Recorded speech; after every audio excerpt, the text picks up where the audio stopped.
Go! Okay, try number 2, episode 10, part 2, Musk versus Trump. Yeah, so basically, this is sort of predictable. And I didn't see it happening this fast, but certain people kind of were maybe more clued into this than I was, that it would go down quicker than it has. But now there's a stand-up, and I think this is what happened. This is my take on the situation. And we touched on this a little bit last week. I pretty much, thought in the vein that Trump is kind of clueless to what the intentions were actually from Musk for all this. He might have believed that there was actually, waste to be found, fraud and waste. Where his intentions was more about this dark enlightenment stuff I was talking about in the last segment, and that was to get the data and dismantle government, right? And we could do two things here simultaneously. That's what they did, so that they could set up these systems of surveillance and everything else, and dismantle agencies, and and that's what was going on.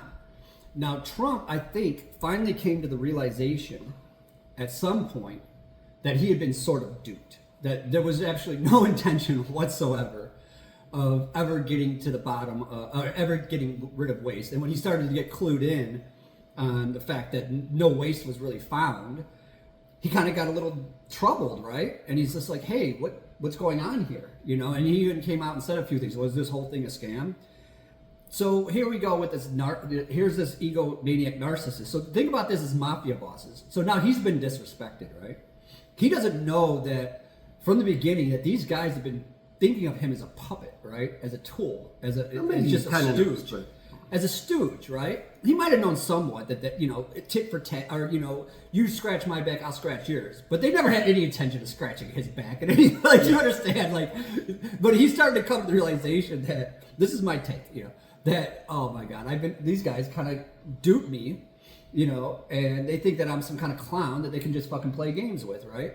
So he got a little pissy, and then they got into this pissing war, and now it's escalated to flat out that, where Trump is, Trump threatened to pull all of the funding to, Starlink and Tesla and all these other things, and SpaceX and everything else, and have him investigated. And Bannon, who had never liked this guy from begin with and knew what he was up to, because Bannon's smart, wants to get him deported even. Telling Trump to deport this guy. That's how ugly it's gotten so fast, right? So here you have these two egomaniacs. Now, what I'm watching is certain people saying, "Oh, these guys planned it from the start," and yada yada yada. I'm like, smart. No, you're reading so far into this. You're reading so, like I said before, both these guys are opportunists. They're expedient, and they're going to flip on a dime. Because even Musk already is saying he's going to support Democrats. I think if he can, but nobody's going to go for But what's funny is the Democrats aren't going to support Musk, so it doesn't matter. Here's what I think. And I said this before, Musk is already exhibiting and displaying signs of narcissistic collapse. That's where your grandiose false self starts to dissipate, and you start to recognize the reality of who you really are and how pathetic you are. So all these people who never show fear, who never flinch, who are always aggressive and attacking on attack mode, will suddenly withdraw or start exhibiting extremely bizarre and erratic behaviors. And that's why you saw Musk hemming and hawing a bit, and then going on and saying, "Why are they doing this to me?" and acting all pitiful on TV about his, Tesla, because he was displaying signs of narcissistic dysfunction and collapse, of ego death. Trump, for the first time, may have displayed a little bit of that when he was threatened with the Epstein files, and that they were going to expose him for rigging the election. That these guys somehow, they alluded to the fact that they rigged this election for him, and that he's in those Epstein files. And you didn't hear a peep for a while from him. But that didn't last long. No. It didn't last long. But in that interim, there's people saying, "Oh, they have to be in on it together because Trump usually just rages out." And I'm like, no. He finally got a little bit scared, I think. I think he finally flinched. Yeah. I've never seen him flinch before. But both things are kind of weird. Like he went, "Oh." Well, the problem with the Epstein files is I think most Democrats are going to look and say, we're not surprised, so Right. what's the big deal? As in, it's a big deal, but this is what we thought all along. And most people on the right, they're going to be kind of nonplussed because they don't believe anything that we could tell them. And then the same kind of thing with the election itself, where I think it's good that they're going ahead and doing some of this research on what actually happened. And I think increasingly it looks like things maybe were rigged. But the problem is, even if they discover that, I don't think we're going to be able to make it mean anything. Even if they come up with the proof. Right. It doesn't do anything. Because most people won't believe it. They just won't believe it. And there's nothing you can do about it. If we do come up with proof, does it make things just feel even worse because we're unable to do anything about it? It's like, oh, fuck, we got fucked and we can't even use that proof to and half the people won't change believe it. Well, yeah, but even if they did believe it, I don't know that we could do anything. That's the disgusting part. First of all, we can't do nothing, like you said. Secondly, half the people won't believe it. The people who voted for him won't believe it. They don't believe anything anyways. But the voting irregularities were really weird. Like what they found in numerous key counties were that this whole chunk of Democrats would win and then Harris would lose. Yeah. This whole big ass chunk of Democrats would win, and then not only would she lose, there was one where she had 0 votes. Exactly, there was at least one where she had 0 votes, and statistically that just doesn't make sense. Like I could see her getting very few, like even 1%, but 0 votes, not 0%, it's 0 votes. What the fuck? Yeah, there's obviously something fishy going on, but yeah, bring the receipts, and until then, I'm just like, could they have done it? Yeah. Is it plausible? Possibly. I don't know. Well, and the frustrating thing is, if they had used this amount of energy to investigate right after the election, then maybe, I'm not saying definitely, but maybe something could have happened. But at this point, this is 6 months later. What the fuck? Let's put it this way. Even if it's true, that doesn't mean that 78 fucking million people didn't vote for him. Yeah. I mean, regardless, we're still in deep shit because a good chunk of this country still supports this asshole, yeah. I still hear these fucking people. Oh, I know. They're out there, I know. man. I mean, here in Texas, holy yikes, man. These motherfuckers still are backing this shit and still believe that he's going after criminals somehow. But yeah, my whole take on this is, like I said, both of these guys are going to go down, and it's going to get ugly, and they're going to start exhibiting some very peculiar behavior. Because even the next day, then Trump comes out and he just had a 3-word he said economy. What was it? Just 3 words. It was just really weird. What is it supposed to mean? It was so just cryptic. Cryptic's the term for it. You didn't see that one? I think I missed that one actually. Oh man, okay, what? But and look at Trump's behavior too, and just the things that he's saying. And just the way that he's just looking haggard and disheveled. Am I right? No, you're not. You're not wrong. But then the people in his cabinet as well, and I'm not just talking about people like Kristi Noem, but some of the ones who were a few rungs down, like the. But this is only in the last couple of weeks. Oh yeah, you mentioned it a few weeks ago, and I kind of dismissed it because I was like, he's just being because it's gotten worse. It's not that I was wrong a couple of weeks ago, but it's gotten worse since then. I think you're right. I think it has. I'm going to look into that a little more and just see, because like I said, I'm thinking that it's starting to wear on him. Because the stakes are so high now. Look, before, yes, he was indicted. Yes, he could have went to jail for this stuff. But I think there was still this glimmer of, he knows now that the stakes are so high that, man, I mean, people that have done and pulled the shit that he's pulled at this level, at this time on the second go around, man, he's not going to come out of this alive. Well, I think just because of his own health, he's not going to come out of it alive. Well, I don't think it's a matter of anything nefarious. Either, no way, anyway. Yeah. Well, of course, no one's going to leave this earth alive, but I mean... Well, no, but I don't think he's going to last through the end of this term, is what I mean. Oh, okay. His health will deteriorate. But I think his physical health is very in line with his mental health. Right. Which, again, if you've been following Trump for decades, he was never the sharpest tack in the shed, right? But he is compared to where he was a year ago. Look at him physically; he's struggling. Look at him physically. He's not walking right. He's way out of shape. He's out of breath. Man, maybe you were onto something. I just wasn't.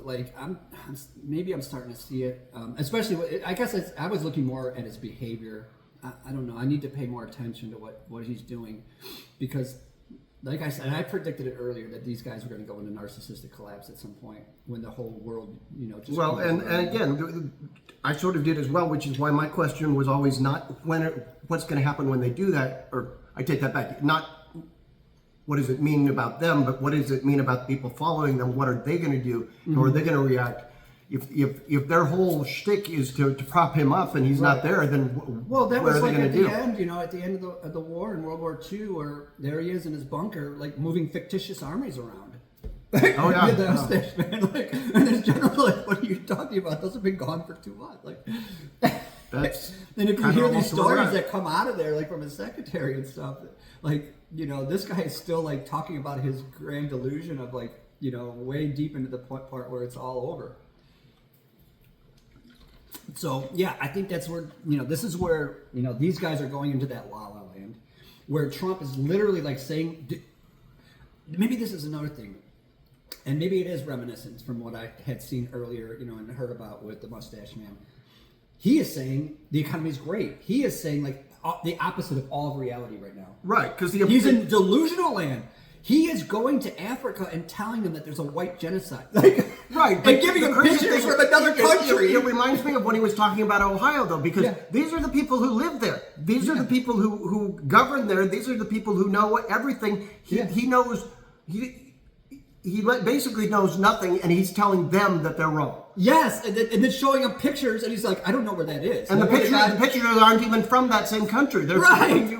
And they weren't even represented. They were just and it was just a symbolic thing, and it didn't represent the number of deaths. It just said, and the whole thing was just, not only was it completely wrong, but then he kept doubling down when the people who. But some of the things he was saying, even about the images, were just bald-faced lies. So the truth was these images exist, and they did represent some dead white people who I think were killed, but it was in a different country for a different reason in a whole different fucking world. But he's sitting there presenting this like this is some kind of reality, and people are buying this shit, man. The same with what's going on with the deportations. So anyways. No, but you're comment about the economy. At least once a week, I post a video of what the gas prices are here in town.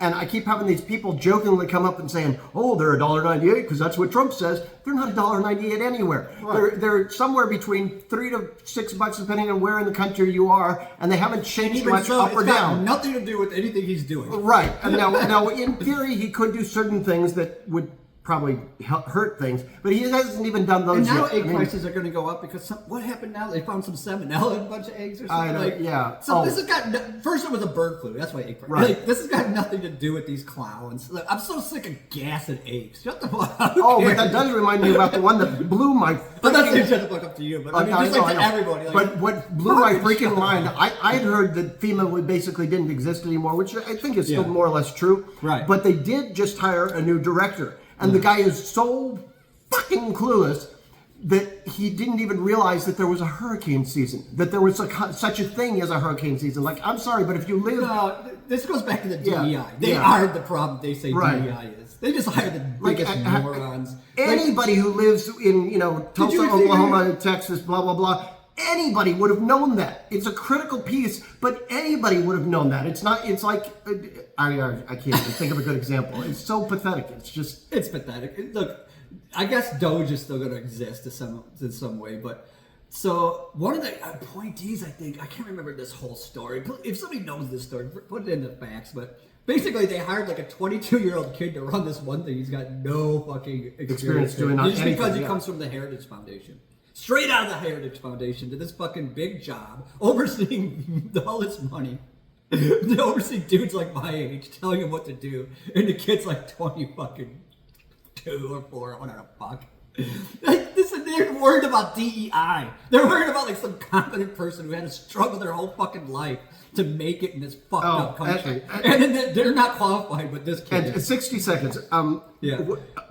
Mistake that I made, and that I know a lot of other people on the left as well have been making, is confusing DEI with what's the term? Affirmative action. Two different things. Not only are they two different things, but so much so that DEI is basically leveling the playing field and saying, hey, you don't get to use any of these to hire anybody. Yeah. You don't get to know what their race is. You don't get to know what their sex is. You don't get to know any of this. It's like the opposite of what people think affirmative action is. That's how funny this whole, or funny in quotes, this whole crap is. It's like, well, like I said in the original argument, like, okay, we could have a discussion about affirmative action because I can see how you can kind of, in a certain way, but I still argue for it for a lot of reasons. Yeah, but I can almost see an argument. There's like, yeah, you're not even talking about the same shit, man. Yeah. I mean, that's the funny thing is it literally is, what's the term? Experience, qualification, blah, blah, blah. It's literally hiring based on qualifications alone because you're literally trying to take everything else off the table because interestingly, when you do that, groups of people that you thought were unqualified, all of a sudden they start getting hired because and the bias that we're talking about. Just to clarify, what it's doing isn't that there are all these people that are like, oh, I'm so racist or whatever. It's an unconscious bias that a lot of people don't have any conscious awareness of. But when you remove the ability of the unconscious to operate that way, all of a sudden they're looking at, well, this person is in X, Y, and Z way is better for this job. Right. Now you strip away the blinders, and it turns out they happen to be a minority of some kind. Gee, go figure. Look, this we could have a discussion. We're going to have this one time, and then I'm going to end this. But I want to remind myself of this about these tests that they make you take. What are Myers-Briggs? Myers-Briggs. Oh, that's the worst one. But that's also one of the most common. So yeah. So anyways, they take these tests. Yeah, okay, these are the best people for certain jobs to do certain things under the fucked up system we're in. Where in reality, how do you know that this person isn't going to be good at this job? Only because we live in such a toxic system that only toxic people are rising to the top.